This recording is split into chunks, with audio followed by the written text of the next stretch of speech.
Hello.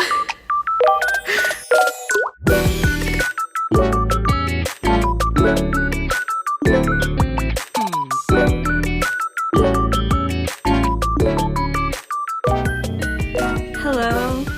I am a more luminous star, and welcome back.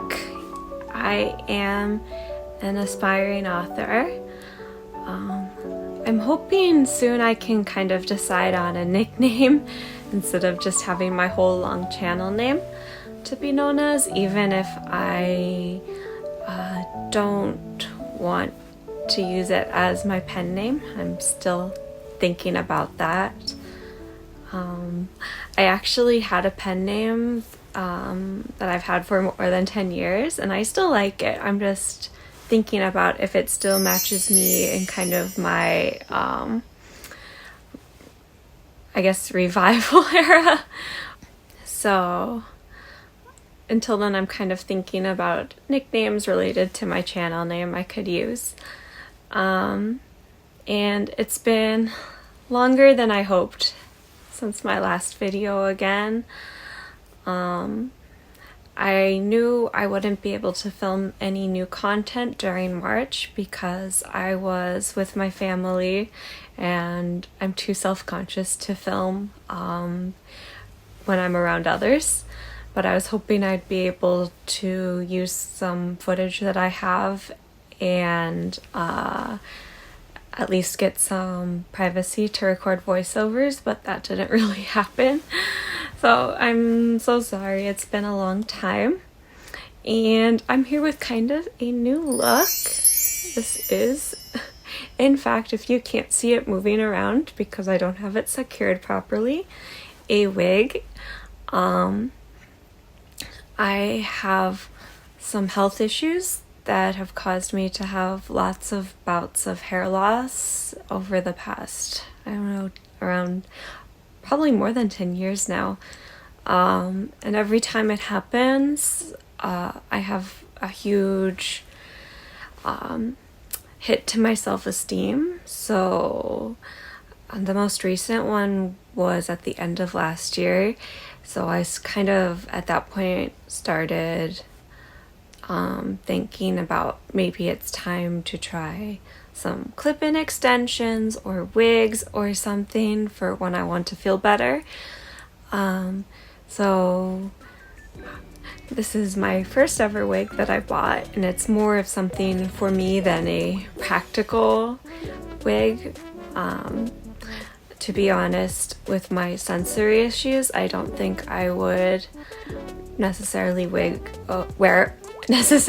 a wig on the daily to just work and stuff, because I never wear makeup or anything either, but just on days I want to feel better. So I got this one to try it out. It's so nice. It's really long. I haven't had this long of hair in so long, because it's just easier to maintain looking semi-decent with the hair loss at a shorter length. And also I sometimes like the shorter length. This is also a really fun, beautiful color. It's kind of gray and blue and purple. This is probably around what I would say is my favorite color. So I'm trying it out today, and I did try to cut some layers into it too, because I prefer to have face framing. I'm not sure if it worked well.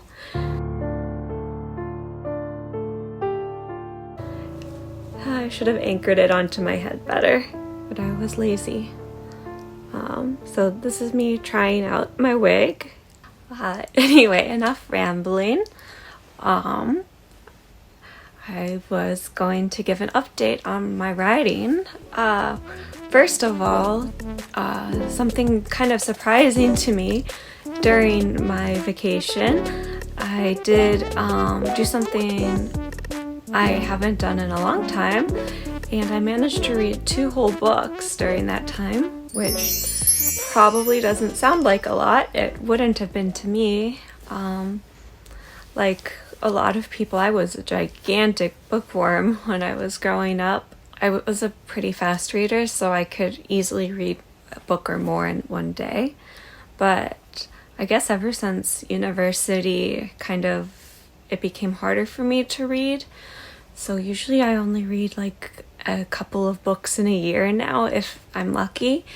And especially with burnout and my mental struggles, recently it's been really hard for me to read. So I'm super proud of myself for that. And it was also good for me for my book because I guess I really haven't read a ton of sapphic books in general, but especially contemporary sapphic books. And since I'm writing one, I think it was good for me to kind of explore what is out there. I definitely need to do more of that to help with kind of exploring the market for my book. And as far as my book goes, I think I'm doing pretty well. I'm doing what I'd kind of call my own version of the snowflake method. I don't exactly remember what the snowflake method is, if I am completely honest. I just know it's starting from a small idea and building bigger and bigger upon it. I am so sorry, this is awful. I started with just a basic document, writing down any ideas I had and seeing what stuck. And then usually within that same document, I start to write a basic sequence of events. I try to find my turning points for the plot. So usually if you're following kind of a three-act structure, that would be like a inciting incident and doorway into Act 2. And the midpoint, the down point near the end, just things like that. So I got those basic ideas down. I am so distracted by this. I just didn't feel like styling my own hair today. And I also just wanted to try it out for fun. And then next, I kind of tried to make a very basic outline, like not even of scenes, but of events that happen within the story. So I started a new document and wrote out a list of events. And because this is a contemporary story and because it combines university and figure skating competitions, I made sure to make each scene fit into an appropriate month for it, so I know already kind of the timeline, so I wouldn't make anything that doesn't make sense temporally. And what I've been doing now is taking that sequence of events and turning them into scenes, and each scene is getting between like 3 sentences and 6 sentences, I would say, usually, of an outline for just the basics of what happens. If it's a scene I can see more clearly in my head, I write as much as I want. So I'm almost finished with that. I have just broken into Act 3. And after that, I think I need to figure out some backstory because there is lots of backstory that gets woven in. So I need to figure out what parts of backstory are necessary to include and when I will include them. And then after that, I think I will start making scene outlines. And this is where I kind of veer off from how I used to plot, because when I used to plot, I would make maybe around a 10,000 word outline, but it would all be in kind of one document and it'd still be just overviews of every scene. But now what I'm planning on doing is, I'm not sure where I'm going to write this. If I'm going to write it in Scrivener or try a new platform, but basically kind of have the scene, but instead of writing the scene out, kind of just writing it in outline form, like events, maybe snippets of dialogue, that sort of thing, like a very skeletal scene.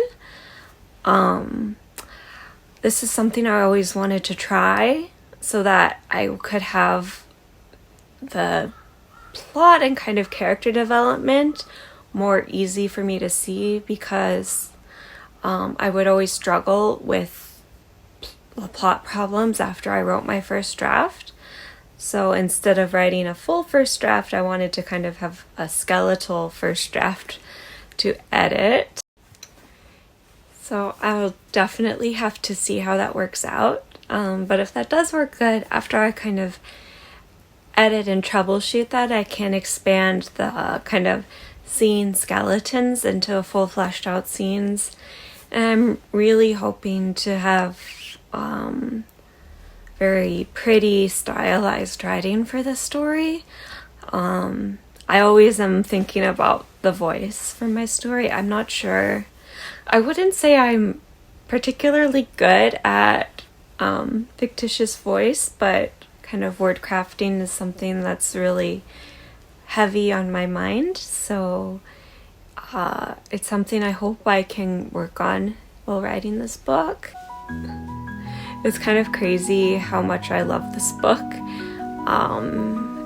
because it's been years since I've written and felt motivated to write, and just feeling the spark that I had again about writing is kind of magical, and it's much needed because I have been so depressed and haven't had many hobbies these days. So I'm really excited, and I would love to finish this book, and I'd kind of given up on publishing. Like, it just wasn't something that I felt very motivated to do anymore. But now with this book, I kind of would like to try to publish it. I'm really not familiar with the publishing market in general anymore, but especially I guess this would be considered new adult because the characters are in university, and that was something I was never very familiar with. So I definitely have lots of research to do, but that's a long ways away anyways. I do not even have a draft yet. But anyways, thank you for listening. I know this was a bit rambly, but that is for now how I am doing and how I am plotting this book. And I will, now that I am home, will try to make videos more often. So thank you for watching. Goodbye.